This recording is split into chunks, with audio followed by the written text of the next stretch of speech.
Kami taunarige nungainaribo matam khara kuirabagi matungda ngasi amu video pudo lakjare. I hope mayam I hojiko back to back video se mayam makeup look mayam same kaina khalliu ko ado ai same mani di hire ge ba ko maram di ko ai same ka sum regular oina video hapake na hire maga amka sum mangi ba ado kai ra ko ya had mai hai do ado I hope back to back video hapanga ma hot na jage I don't know what makeup look my ama purok na bahot na jage maram de hojik se festival occasion gi matam dina ko luhongba adegi Lai Haraoba yausang mayam la edana ko ngam na bahot na gi ko adu di mayam ngasi gi makeup se ko Lai Haraoba makeup hane thammani aba ko ida Lai Haraoba gi makeup oi doini maram de hojik Lai Haraoba matam ne ko aduna aduga makeup se ko kare sum lai ta to doini aba ko ko gi hojik ta makeup sum tamak ba sing su haina ba adagi any age ki ko puna manga sum to ba ya ba makeup su ohen dia ba ko haidi lai sa mi chan sum to ba ya ba mo na sum to ba ya ba adu ko makeup oi rasi adu de myam na peng kang da bi da makeup se hauna ba taw rasi makeup hau ju mamang da myam always ko gi skin se prep to ba sam na ma thau tai ko makeup to ju mamang da ko gi skin prep haidi ko gi skin se makeup ki da mak ta ready to bi ba ko adu ki to taw rasi kai gi to ne ha ba da quite important way base maya moisturizer ne ba ko aduga day time bita o makeup organa sunscreen nama tai biro moisturizer hana tai biro adugi matungda sunscreen adugi skin se phajaraga ni ko khoi makeup se su phaja doi se ko khoi skin duga tai ra ko tamna tap tap nap toi se ko maram aduna makeup hau juma mangda skin prep to bio ba ko toner ba lawa chai biro song skin type ki matungin na serum tayo siyai aduga moisturizer serum ani se marakta ko ama sum laura sum tayo ko kaina di moisturizer gi thabak se su sum ai ko gi skin je bana mana hydrated to bi ko adu juni ba ko aduga serum se su chap mane ko mana manung dagi manung hanjan na ko gi skin je bana mana hydrate to bi ne ba ko aduna serum na traga moisturizer ani se ma lo biro kai tumba day time to ko makeup or ga na sunscreen tai ba ka bi no sunscreen je tai bi ko sunscreen je mayam hang pa yawe ba ko comment na sunscreen han tai dora moisturizer han tai dora na ko sunscreen je mayam ekoina kai gi tai no hai ba da ma se ngo maming da sum mai maming se ga sum answer phangani ba ko thijalura ga di sunscreen hai ni ba ko ma se sun da gi ekoi nungsa da gi protect to na ba gi da ba ka tai bani ba ko ekoi gi skin ji gi mathak si da mana layer ka khina tai biram bani nungsa na ekoi gi skin je pura ko matam da ekoi gi skin je ka tang protect oina ba na ko maram aduna sunscreen di khwai gi mathak thang dui ni khwai gi last hai da re ko ekoi gi toner tai bo ga na toner tai rani serum tai rani moisturizer tai rani aduga gi khwai gi last na sunscreen ko mayam dung da to makeup orga di sunscreen gi mathau ta de sunscreen di high gre ko only sun protect to ba gi damak ta ni dung da to makeup orga di sunscreen gi mathau ta de ko mayam hausi makeup sa hore si makeup ho jungale mayam main high gre ko skin prep to ba bi ganu aduga skin ga lo na lips prep to ba ka bi ganu ha ba di lip balm tai ba ka bi ganu ba ko chinpan se thot na le ra ga ni ko ikana lipstick khar kon dum da su phaja doi se already ai lip balm tai la e aduga moisturizer tai di ko moisturizer dagi hores ai all time favorite sigi Nivea gi moisturizer se sigi se oni season arani sigi se me ami ayam ba puno ma ki favorite oi gali ko kai na ba sigi se pass phaya ba ko aduga affordable su oi ba ko aduna moisturizer tai lore hojik sam se punjala la ge ko makeup ho ba gi tamata hojik makeup ho ba yare moisturizer tai na matung da ko khak gap thambio ba ko hi hojik ta tai gi bani na ko product sing se fadana absorb oi sanu aduna minute ama ani mukti sungai biro adugi matung da primer bu tha primer ki tamak ta hojik ne sina dori se Maybelline Fit Me gi primer se si sini ba ko sida su mayam ani thonga lak pani ba ko Maybelline Fit Me sida amana matte finish ko amana dewy finish lak oi bani ba ko dewy plus mood ko sigi sina dewy finish na koi gi khajitang mai da glow pi bi ba ko mana koi gi makeup se dewy glowy pambo organa sigi je sina biro hojik se di mayam lingdam dani ko de ko koi skin je sum khar sum dry sum khar sum oi dana ko maram aduna lingdam da se koi glow se khajitang handai dana ko compare ta uraga olam tha dagi ko maram adu ki damakta sigi se lawbani lingdam da matam da yamna nungai sigi je sina ba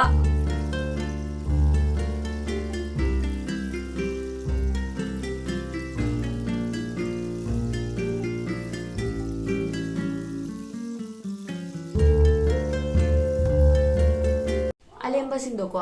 ꯃꯥꯡꯍꯟꯒꯅꯣꯕꯀꯣ ꯉꯥꯛꯁꯝꯗ ꯁꯨꯃꯥꯏꯅ ꯁꯨꯝ ꯅꯥꯟꯊꯕꯤꯔꯝꯃꯣ ꯁꯤꯒꯤꯁꯦꯀꯣ ꯁꯤꯒꯤ ꯄ꯭ꯔꯥꯏꯃꯔꯁ ꯇꯩꯔ ꯃꯇꯨꯡ ꯌꯦꯡꯉꯣ ꯈꯖꯤꯛꯇꯪ ꯒ꯭ꯂꯣ ꯑꯃ ꯂꯥꯛꯄ꯭ꯔꯥ ꯁꯤꯒꯤꯁꯦ ꯇꯩꯔ ꯃꯇꯨꯡꯗꯀꯣ natural ꯒ꯭ꯂꯣ ꯑꯃꯈꯛ ꯂꯥꯛꯄꯅꯦꯕꯀꯣ ꯑꯩꯈꯣꯏꯒꯤ ꯌꯥꯝ ꯍꯦꯟꯖꯟꯅ ꯑꯥꯔꯇꯤꯐꯤꯁꯤꯌꯦꯜ ꯒ꯭ꯂꯣ ꯃꯥꯟꯗꯕꯅꯦꯕꯀꯣ ꯁꯨꯝ ꯅꯦꯆꯔꯦꯜ ꯃꯥꯟꯕ ꯑꯗꯨꯅ ꯁꯤꯒꯤ ꯄ꯭ꯔꯥꯏꯃꯔꯁꯦ ꯑꯌꯥꯝꯕ ꯃꯦꯕꯂꯤꯟꯒꯤ ꯑꯌꯥꯝꯕ ꯄ꯭ꯔꯣꯗꯛꯁꯤꯡꯁꯦ ꯑꯩꯒꯤ ꯁꯨꯝ ꯐꯦꯚꯔꯦꯠ ꯑꯣꯏꯒꯜꯂꯦꯕꯀꯣ ꯃꯣꯏꯒꯤ ꯄ꯭ꯔꯣꯗꯛꯁꯤꯡꯁꯦ ꯐꯁꯨ ꯐꯩꯌꯦꯕ ꯑꯗꯨꯒ ꯑꯦꯐꯣꯔꯗꯦꯕꯜꯁꯨ ꯑꯣꯏꯌꯦꯕꯀꯣ ꯌꯥꯝꯁꯨ ꯇꯥꯡꯗꯦꯕꯀꯣ ꯍꯧꯖꯤꯛ ꯑꯩ ꯇꯧꯗꯣꯏꯁꯦ ꯃꯌꯥꯝ ꯑꯩꯒꯤ ꯃꯥꯏꯗ ꯗꯥꯛ ꯗꯨꯛ ꯂꯩꯕꯁꯤꯡꯁꯦꯀꯣ ꯀꯟꯁꯤꯜ ꯇꯧꯗꯣꯏꯅꯦꯕꯀꯣ ꯀꯩꯒꯨꯝꯕ ꯗꯥꯛ ꯗꯨꯛ ꯂꯩꯕ ꯇꯥꯔꯗꯤ ꯁꯤꯒꯤ ꯁ꯭ꯇꯦꯞꯁꯦ ꯇꯧꯕꯤꯔꯣ ꯑꯩꯈꯣꯏꯒꯤ ꯁ꯭ꯀꯤꯟ ꯇꯣꯟ ꯑꯁꯤꯗꯒꯤ ꯁꯦꯠ ꯑꯃ ꯃꯝꯖꯟꯕ ꯀꯂꯔ ꯂꯧꯔꯒꯀꯣ ꯗꯥꯛ ꯗꯨꯛ ꯂꯩꯔꯤꯕ ꯃꯐꯝꯁꯤꯡꯗꯣ ꯑꯗꯨꯒꯤ ꯃꯊꯛ ꯃꯊꯛꯇꯨꯒ ꯇꯩꯕꯤꯔꯝꯃꯒ ꯁꯨꯝ ꯕ꯭ꯂꯦꯟ ꯇꯧꯕꯤꯔꯝꯃो ꯑꯗꯨꯒꯤ ꯃꯇꯨꯡꯗ ꯅꯦꯛꯁட் ꯍꯧꯖꯤꯛ ꯂꯧꯗꯣꯏꯁꯦ ꯀꯟꯁꯤꯂꯔ ꯑꯣꯏꯒꯦꯔꯥ ꯐꯥꯎꯟꯗꯦꯁꯟ ꯑꯣꯏꯒꯦꯔꯥ ꯑꯩꯈꯣꯏꯒꯤ ꯁ꯭ꯀꯤꯟ ꯇꯣꯟ ꯑꯁꯤꯒ ꯆꯥꯅꯕꯀꯣ ꯆꯞ ꯃꯥꯟꯅꯕ ꯀꯂꯔ ꯑꯃ ꯂꯧꯔꯒꯀꯣ ꯍꯧꯖꯤꯛꯀꯤ ꯀꯟꯁꯤꯜ ꯇꯧꯈꯤꯕꯗꯨꯒꯤ ꯃꯊꯛꯇꯨꯒ ꯇꯩꯕꯤꯔꯝꯒꯅꯤ ꯁꯤ ꯇꯩꯕꯒꯤ ꯃꯔꯝꯗꯤ ꯃꯌꯥꯝ ꯌꯦꯡꯉꯣ ꯑꯍꯥꯟꯕꯗ ꯀꯟꯁꯤꯜ ꯇꯧꯕꯗ ꯁꯤꯖꯤꯟꯅꯕ ꯀꯂꯔꯁꯤꯗꯤ ꯑꯩꯈꯣꯏꯒꯤ ꯁ꯭ꯀꯤꯟ ꯇꯣꯟ ꯑꯁꯤꯗꯒꯤ ꯃꯝꯖꯟꯕ ꯀꯂꯔꯅꯤꯗꯅꯀꯣ ꯑꯗꯨꯅ ꯑꯃꯨꯛꯀ ꯀꯣ ꯍꯥꯏꯗꯤ ꯑꯩꯒꯤ ꯁ꯭ꯀꯤꯟ ꯇꯣꯟ ꯑꯁꯦ ꯑꯃꯨꯛꯀ ꯄꯨꯔꯛꯅꯕꯒꯤꯗꯃꯛꯇ ꯀꯣ ꯑꯩꯒꯤ ꯁ꯭ꯀꯤꯟ ꯇꯣꯟꯒꯤ ꯑꯁꯦꯡꯕ ꯀꯨꯆꯨꯗꯣ ꯄꯨꯔꯛꯅꯕꯒꯤꯗꯃꯛꯇ ꯀꯟꯁꯤꯜ ꯇꯧꯈꯤꯕꯗꯨꯒꯤ ꯃꯊꯛꯇꯨꯒ ꯑꯩꯈꯣꯏꯒꯤ ꯁ꯭ꯀꯤꯟ ꯇꯣꯟꯁꯤꯒ ꯆꯞ ꯃꯥꯟꯅꯕ ꯀꯟꯁꯤꯂꯔ ꯅꯠꯇ꯭ꯔꯒ ꯐꯥꯎꯟꯗꯦꯁꯟ ꯑꯃ ꯂꯧꯔ ꯇꯩꯒꯅꯤ ꯑꯗꯨꯒꯤ ꯃꯇꯨꯡꯗ ꯍꯧꯖꯤꯛ ꯐꯥꯎꯟꯗꯦꯁꯟ ꯇꯩꯔꯅꯤ ꯑꯩꯅ ꯁꯤꯖꯤꯟꯅꯔꯤꯕꯁꯦ ꯃꯦꯕꯂꯤꯟꯒꯤ ꯐꯥꯎꯟꯗꯦꯁꯟꯅꯤ ꯉꯁꯤꯁꯦ ꯃꯌꯥꯝ ꯑꯩ ꯂꯦꯌꯔ ꯑꯅꯤꯔꯣꯝ ꯇꯩꯗꯣꯏꯅꯦꯕꯀꯣ ꯐꯥꯔꯁ ꯂꯦꯌꯔꯁꯤꯅ ꯃꯦꯕꯂꯤꯟꯒꯤ ꯇꯩꯔꯅꯤ ꯑꯗꯨꯒ ꯁꯦꯀꯦꯟ ꯂꯦꯌꯔꯗꯅ ꯏꯟꯁꯥꯏꯠꯀꯤ ꯑꯩꯆ ꯗꯤ ꯐꯥꯎꯟꯗꯦꯁꯟꯗꯣ ꯑꯗꯨꯏꯗꯣ ꯇꯩꯗꯣꯏꯅꯦꯕꯀꯣ ꯃꯌꯥꯝ ꯑꯗꯣ ꯃꯌꯥꯝ ꯌꯦꯡꯉꯣ ꯐꯥꯎꯟꯗꯦꯁꯟꯁꯦ ꯑꯩꯈꯣꯏꯅ ꯂꯦꯌꯔ ꯇꯧꯔꯛꯄ ꯃꯇꯝꯗ ꯐꯥꯎꯟꯗꯦꯁꯟꯗꯣ ꯌꯦꯡꯕꯤꯌꯣꯕꯀோ ꯑꯩꯈꯣꯏꯒꯤ ꯐꯥꯎꯟꯗꯦꯁꯟꯒꯤ ꯃꯊꯛꯇꯁꯨ ꯗꯤꯄꯦꯟ ꯑꯣꯏꯕꯅꯦꯕꯀꯣ ꯁꯤꯒꯤꯁꯦ ꯑꯩꯈꯣꯏꯒꯤ ꯍꯥꯏꯕꯗꯤ ꯕꯤꯜꯗꯦꯕꯜ ꯑꯣꯏꯕ꯭ꯔꯥ ꯑꯣꯏꯗꯕ꯭ꯔꯥ ꯍꯥꯏꯕꯗꯤ ꯑꯃꯨꯛꯇꯪ ꯇꯩꯔꯒ ꯁꯨꯝ ꯐꯨꯜ ꯀꯚꯔꯦꯖ ꯄꯤꯕꯤꯕ꯭ꯔꯥ ꯅꯠꯇ꯭ꯔꯒ ꯃꯤꯗꯤꯌꯝ ꯇꯨ ꯐꯨꯜ ꯀꯚꯔꯦꯖ ꯑꯣꯏꯕ꯭ꯔꯥ ꯃꯌꯥꯝ ꯑꯥꯏ ꯍꯣꯞ ꯃꯌꯥꯝ ꯒ꯭ꯌꯥꯟ ꯇꯥꯕꯤꯔꯝꯃꯅꯤꯀꯣ ꯍꯥꯏꯕꯗꯤꯀꯣ ꯑꯩꯈꯣꯏꯒꯤ ꯐꯥꯎꯟꯗꯦꯁꯟꯁꯤꯒꯁꯨ ꯂꯩꯗꯅꯀꯣ ꯌꯥꯝꯅ ꯐꯨꯜ ꯀꯚꯔꯦꯖ ꯑꯣꯏꯕ ꯐꯥꯎꯟꯗꯦꯁꯟꯗꯣ ꯑꯩꯈꯣꯏꯅ ꯂꯦꯌꯔ ꯑꯅꯤ ꯑꯍꯨꯝ ꯇꯩꯁꯟꯕ ꯇꯥꯔꯒꯗꯤ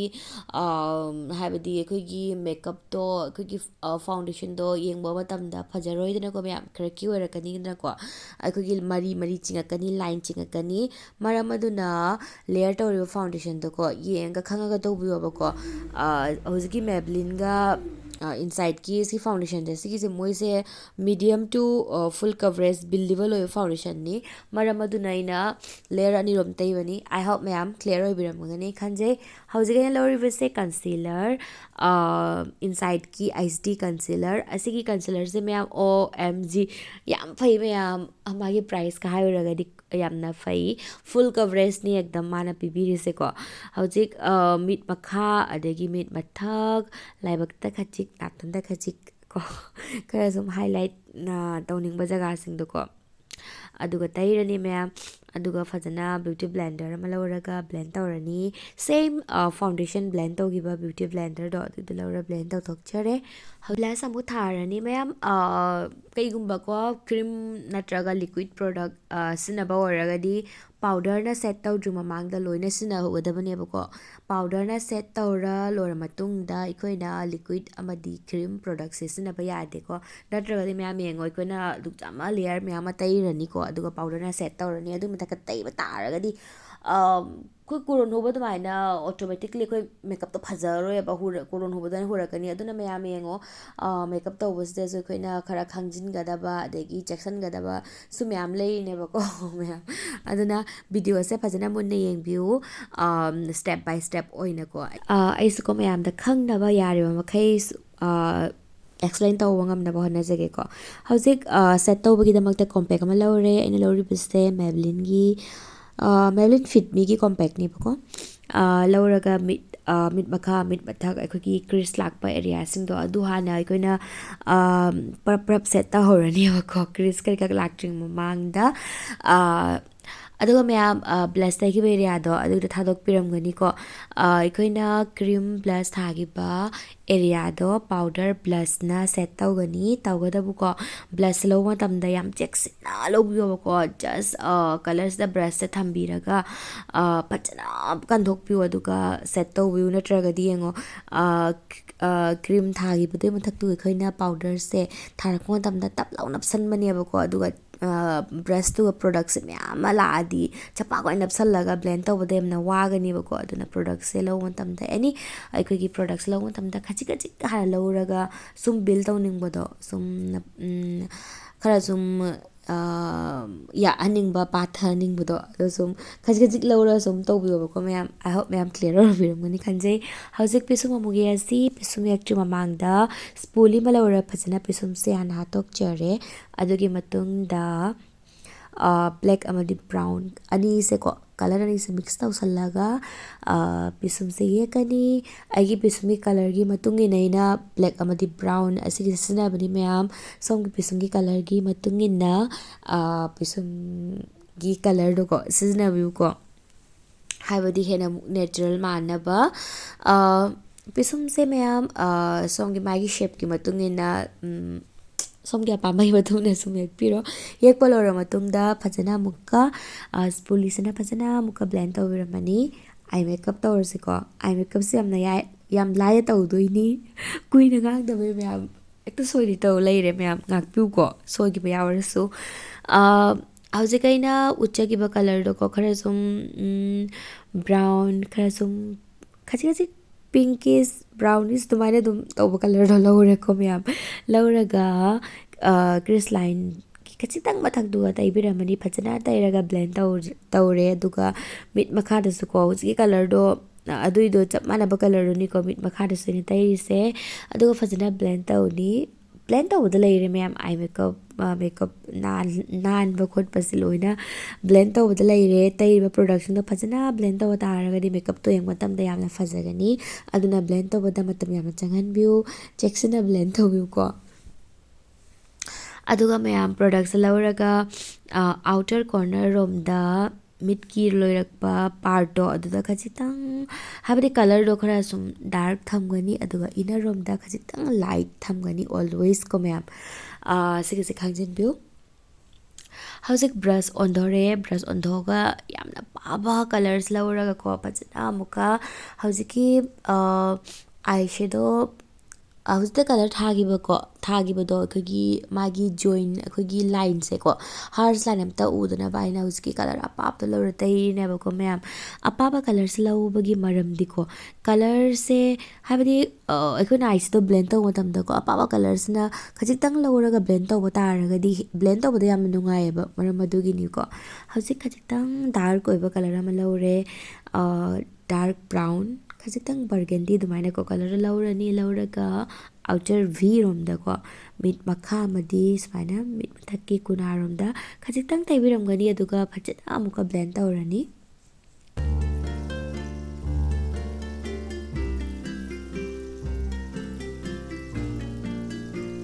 ꯍꯧꯖꯤꯛ ꯃꯌꯥꯝ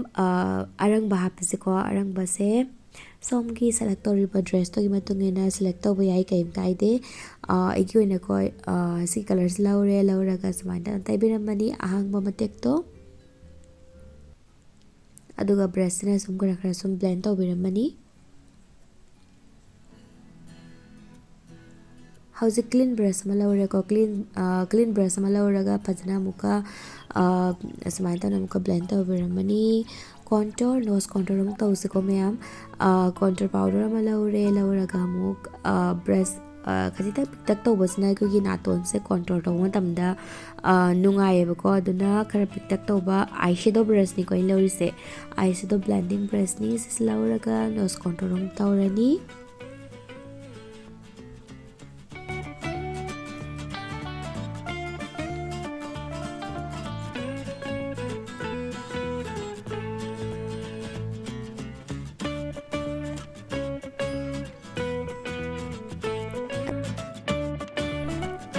ꯃꯌꯥꯝ ꯅꯣꯁ ꯀꯣꯟꯇꯣꯔ ꯂꯧꯔꯦ ꯍꯧꯖꯤꯛ ꯐꯦꯁ ꯀꯣꯟꯇꯣꯔ ꯑꯃꯨꯛ ꯇꯧꯔꯁꯤꯀꯣ ꯕ꯭ꯔꯁꯁꯦ ꯃꯌꯥꯝ ꯑꯣꯟꯗꯣꯔꯦꯀꯣ ꯁꯤꯅ ꯑꯩꯈꯣꯏꯒꯤ ꯐꯦꯁ ꯀꯣꯟꯇꯣꯔ ꯇꯧꯕꯒꯤ ꯕ꯭ꯔꯁꯅꯦꯕꯀꯣ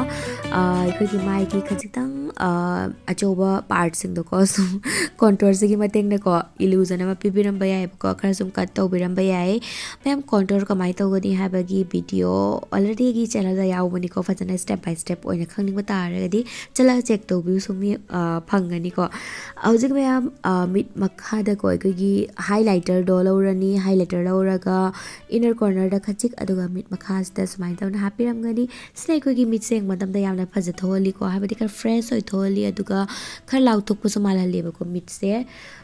maram adugi hausi मैम नातोन दसु को खचितंग हाइलाइटर से हैप्पी गने बको ख नातोन गी टिप तोदा अदुगा ब्रिज ऑफ नोज अदुदा स्माइता खचितंग हाइलाइटर से हैप्पी रम गने असिना नातोन से खचितंग तुमना उहले बको अदुगा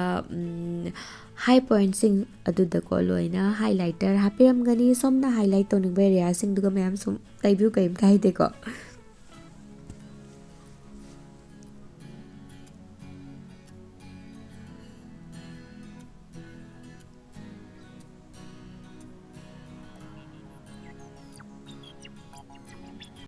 eyeliner amuk tharasiko ma'am eyeliner se ma'am habadi akhoi gi mid ki shape ki matung in ko karamba eyeliner karamba mid ki shape ta phajei habadu su agi channel asida already video leibani ma'am so dana maki chatlaga yengpiu kai gumba khangning ba taraga di ko fajana detail da aigi mid ki chanabagi matung inna aduga eyeshadow gi eyeshadow gi style gi matung inna ko ai smaina khajitang chingalaga ye ba ko eyeliner se aduga ma'am off camera da false eyelash hapchare e hojik makeup se hypet loisale ko ma'am lipstick lae lipstick ki damakta lipstick thadri mamang da ko gi lips ke boundary do fajana lip liner ama lo react tok chare aduga lipstick थारनी अइना सिनारिबा lipstick से जुडियो की नि ma'am Zudio की mini lipstick तो दुनी बको असि से यामना होंगी मैम अदुगा लॉन्ग लास्टिंग सो येबको लिपस्टिक तो मैम अइना अहन बसिना की बदो मैट ने बको अदो इना खचितंग ग्लोसी पामबगी दमक तको अखोगी जुडियो की को अखोगी लिप ग्लोस मा लौरगा मथक थारे बको अदुगा मैम गसिगी मेकअप सुम लोरे मेकअप फिक्सर की दमकता ब्लू हेवन की मेकअप फिक्सर से ऐसी किसी सिनारे सो मैम से नहीं गसिगी की मेकअप से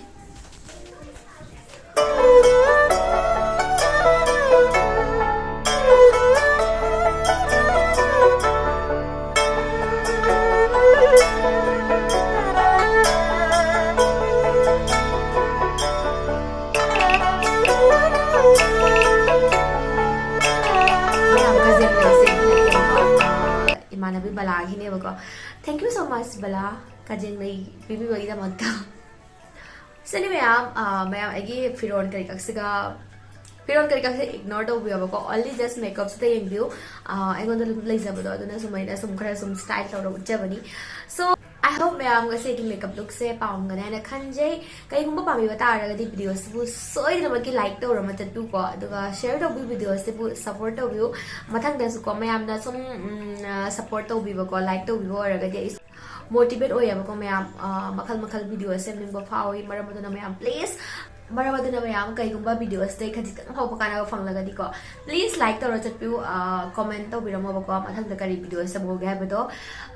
सो मैम ngasi वीडियो से मतंग असदा सुनो संजरगे ngasi di ma'am bye bye असोइबा के यारम बतारगा मैम ngakpiu को